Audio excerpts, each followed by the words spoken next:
Mari dengar cerita kisah tokoh terhebat Imam Asy-Syafi'i.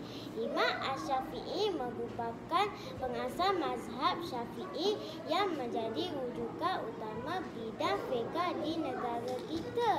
Jasa dan sumbangan beliau sangat besar di dalam dunia Islam. Ketokohan beliau juga diakui oleh ribuan ulama sama ada sezaman atau selepasnya. Sehinggalah Imam Ahmad iaitu pengasas Hanbali pun menyebutkan bahawa Imam Asy-Syafi'i merupakan insan yang terpilih untuk membawa reformasi dalam pemikiran fiqh agama Islam. Gelar Imam Asy-Syafi'i diambil oleh moyang keturunan beliau. Nama sebenar Imam Asy-Syafi'i Muhammad bin Idris bin Al-Abbas bin Utsman bin Asy-Syafi'i bin Sa'id bin Ubay. Imam Asy-Syafi'i dibesarkan dalam kehidupan serba kemiskinan. Imam Asy-Syafi'i berasal daripada Mekah dan berketurunan Quraisy.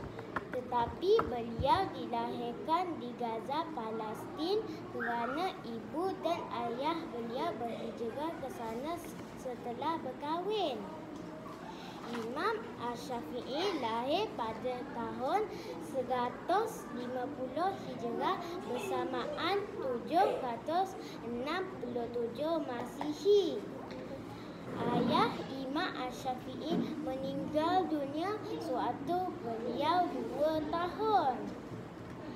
Selepas itu, ibu beliau membawa beliau pulang kembali ke Mekah dan bertinggal bersama kabilah Huzail selama lebih kurang 15 tahun. Kabilah Huzail merupakan kabilah yang sangat fasih dalam sastera bahasa Arab yang hebat. Disebabkan itu, Imam Asy-Syafi'i boleh dibesarkan sebagai tokoh bahasa Arab yang hebat dan terbilang di Mekah. Imam Asy-Syafi'i mempunyai kelebihan ilmu yang sangat tinggi. Imam Asy-Syafi'i mempunyai ramai guru dan hebat. Guru-guru beliau mempunyai pengaruh yang kuat. Imam Asy-Syafi'i memulakan pelajaran Al-Quran dengan Imam Ismail Konstantin seawal umur 5 tahun. Semasa kemudian Imam Asy-Syafi'i berjaya menghafaz keseluruhan 30 juzuk Al-Quran semasa beliau 9 tahun. Semasa beliau 10 tahun, beliau mempelajari dan menghafaz kitab Al-Muwatta karya Imam Malik.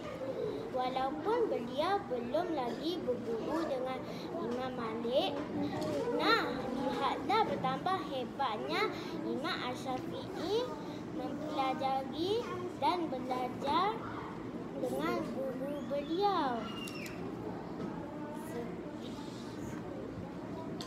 Sewaktu di usia 20 tahun, Imam Asy-Syafi'i merantau ke Iraq, Parsi dan akhirnya kembali ke Madinah.